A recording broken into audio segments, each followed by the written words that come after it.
Hello student, good morning all of you. कैसे हैं? उम्मीद है कि अच्छे होंगे। मैं हेमंत गौड़ एक नए सिलेबस के साथ जो मैं आपको लेकर के आया हूँ नई वीडियो के साथ प्रत्यय। इसके पहले हमने आपको पढ़ा करके उपसर्ग खत्म किया। अब उपसर्ग को खत्म करने के बाद अब हम लेकर के आए हैं प्रत्यय। तो स्टूडेंट, इस वीडियो में हम आपको बताएंगे प्रत्यय क्या होता है, इसके कितने भेद होते हैं, कैसे इसकी पहचान होती है। तो बिना स्किप किए वीडियो को लास्ट तक देखें। स्टूडेंट, अगर आप इस चैनल पर नए हैं तो चैनल को सब्सक्राइब करें, लाइक करें, शेयर करें और बेल आइकन दबा दें ताकि हर वीडियो की नोटिफिकेशन सबसे पहले आप तक पहुंचे और एक भी वीडियो मिस ना हो। आप किसी भी चीज़ की तैयारी करते हैं, ऑल कॉम्पिटेटिव एग्जाम्स जिसमें हिंदी आता है, आपको इस माध्यम से हिंदी की हम तैयारी कराएंगे। तो आइए आगे हम लोग पढ़ते हैं। दिया हुआ है इसमें प्रत्यय। प्रत्यय क्या है? तो हम लोग इसमें पूरा प्रत्यय के बारे में पढ़ेंगे। तो आइए अब हम आगे स्टार्ट करते हैं प्रत्यय को। प्रत्यय का डिफाइन क्या है, यानी डिफिनेशन क्या है, अर्थात प्रत्यय की परिभाषा क्या है, इस परिभाषा के बारे में सबसे पहले स्टार्ट करते हैं। तो देखिए, दिया हुआ है प्रत्यय की परिभाषा, यानी प्रत्यय की परिभाषा क्या होता है। प्रत्यय वह शब्द होता है जो किसी शब्द के अंत में जुड़ करके उसके अर्थ में विशेषता ला देता है, उसे हम प्रत्यय कहते हैं। एक बार और समझिए, प्रत्यय वह शब्द होता है जो किसी शब्दांश के अंत में जुड़ करके उसके शब्द में विशेषता अर्थात अर्थ में विशेषता ला देता है, उसे ही हम प्रत्यय कहते हैं। तो प्रत्यय हम लोग सबसे पहले पढ़ेंगे। परिभाषा दिया है, जो शब्दांश शब्दों के अंत में जुड़कर, यहाँ ध्यान रखिएगा, शब्दों के अंत में जुड़कर, जो शब्दांश शब्दों के अंत में जुड़कर उसके अर्थ में परिवर्तन लाए उसे प्रत्यय कहते हैं। यानी प्रत्यय वह होता है जो किसी शब्दांश के अंत में जुड़कर उसके अर्थ में परिवर्तन ला दे, वह प्रत्यय कहलाता है। आगे दिया है, दूसरे अर्थ में शब्द निर्माण के लिए शब्दों के अंत में, यानी जो दूसरे पॉइंट में अगर हम बोल सकते हैं, दूसरे अर्थ में शब्द निर्माण के लिए शब्दों के अंत में जो शब्दांश जोड़े जाते हैं वे प्रत्यय कहलाते हैं। यानी शब्द निर्माण के लिए, किसी शब्द के निर्माण के लिए जो अंत में जो शब्द जोड़ा जाता है वही प्रत्यय कहलाता है।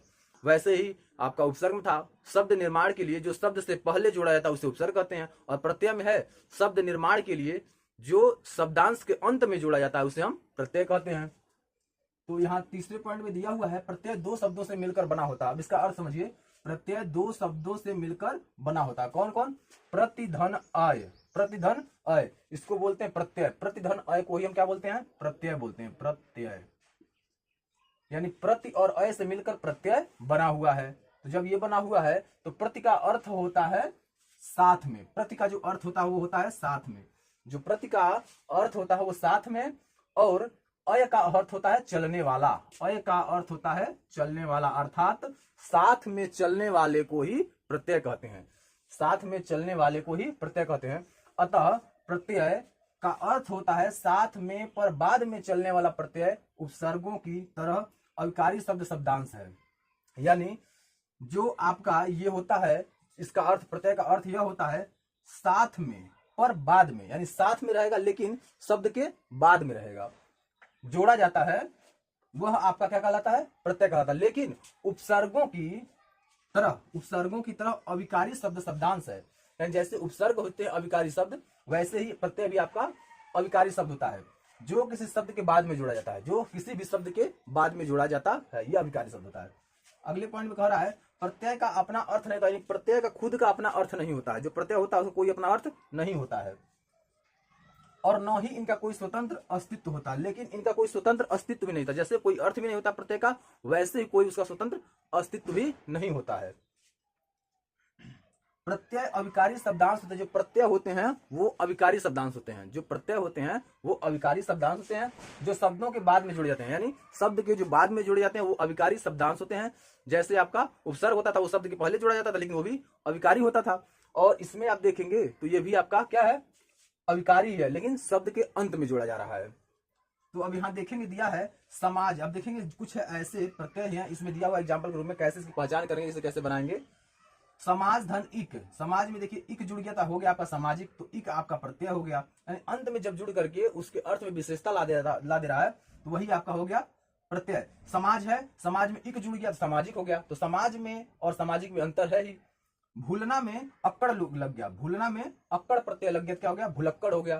तो भूलना आप क्या हो गया? मूल शब्द हो गया, और प्रत्यय क्या हो गया आपका? अक्कड़ हो गया। दोनों मिलकर के भुलक्कड़ हो गए।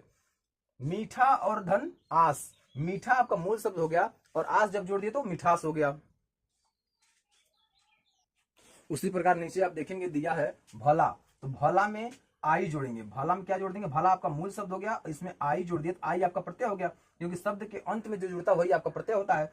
तो भला में आई जोड़ दिया क्या हो गया, भलाई हो गया। तो इसमें दिया उपरोक्त शब्दों में इक, अक्कड़, आस और आई प्रत्यय शब्द हैं, यानी ये आपके प्रत्यय शब्द हैं। उम्मीद है ये स्लाइड का जितना आपको पढ़ाया गया है वो आपको समझ में आ गया होगा। अब नेक्स्ट स्लाइड पर चलते हैं।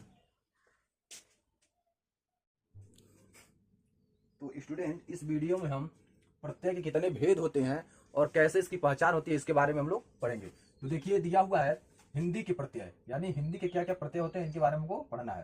तो सबसे पहले दिया हुआ है संज्ञा की रचना करने वाले कृत प्रत्यय। संज्ञा, जो संज्ञा होती है, संज्ञा क्या होता है, नाम बताने वाले शब्द को हम क्या कहते हैं, संज्ञा कहते हैं।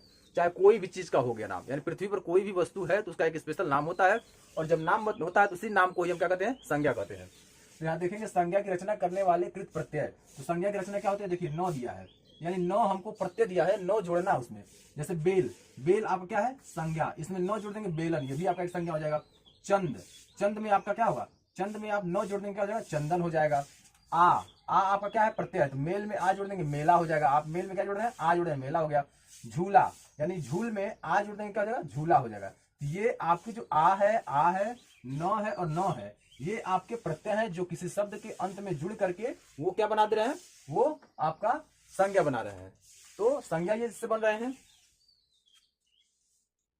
आगे हम लोग देखेंगे, अभी हमने पढ़ा संज्ञा की रचना करने वाले, ये जो होते हैं ये संज्ञा की रचना करते हैं, यानी नौ प्रत्यय और आप प्रत्यय जो होते हैं संज्ञा की रचना करते हैं। अब हम लोग पढ़ेंगे विशेषण की रचना करने वाले कृत प्रत्यय। ये भी आपका कृत प्रत्यय था और ये भी आपका कृत प्रत्यय, लेकिन यहाँ आपका संज्ञा था, ये आपका विशेषण है। यानी कौन सा ऐसा प्रत्यय है जो हम किसी शब्द में जोड़ दें तो विशेषण बन जाएगा। तो आइए देखते हैं। जैसे दया, दया में हम आलू, यानी दिया हुआ आलू प्रत्यय जोड़ना। जब आलू प्रत्यय हम जोड़ देंगे, तो जैसे दया दिया है, दया में आलू जोड़ देंगे तो आपका होगा दयालु। तो दयालु क्या होता है, एक विशेषण होता है। श्रद्धा, श्रद्धा में हम आलू जोड़ देंगे तो क्या हो जाएगा, श्रद्धालु हो जाएगा। तो दया में आलू जोड़ दिया गया तो दयालु हो गया, और श्रद्धा में आलू जोड़ देंगे तो श्रद्धालु हो गया। तो आलू और आलू आपको क्या हो गया, प्रत्यय हो गया विशेषण। तो बना क्या रहा है आपका अर्थ में, विशेषण बना रहा है।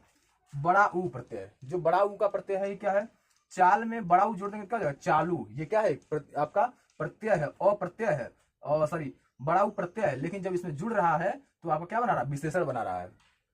डाक, डाक आपका एक शब्द है और उसमें बड़ा ऊ जुड़ गया तो डाकू बन गया। तो डाकू क्या है आपका, एक विशेषण है। क्या है, एक विशेषण है, दिया हुआ है। अब आपको ये समझ में आ गया होगा कि कैसे पहचान करते हैं हम कृत प्रत्यय संज्ञा का, और कैसे हम पहचान करते हैं कृत प्रत्यय विशेषण का।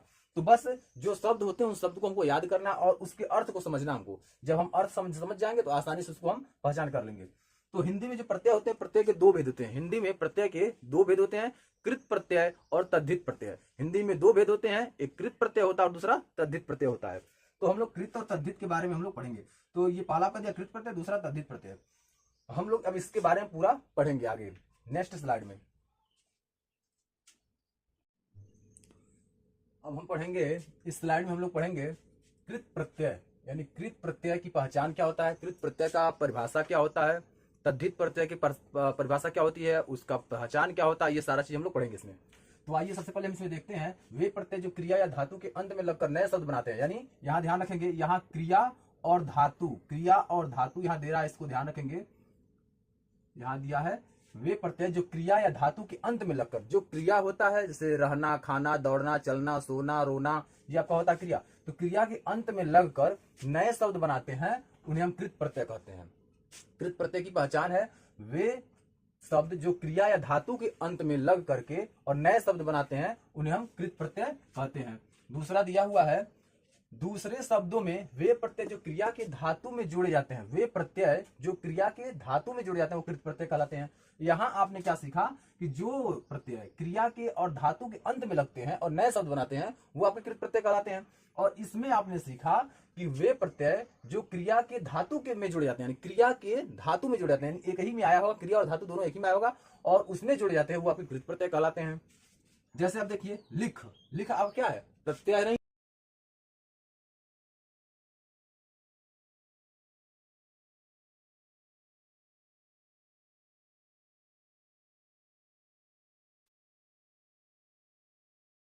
तू ही बोल, क्रिया भी बोल सकते हैं और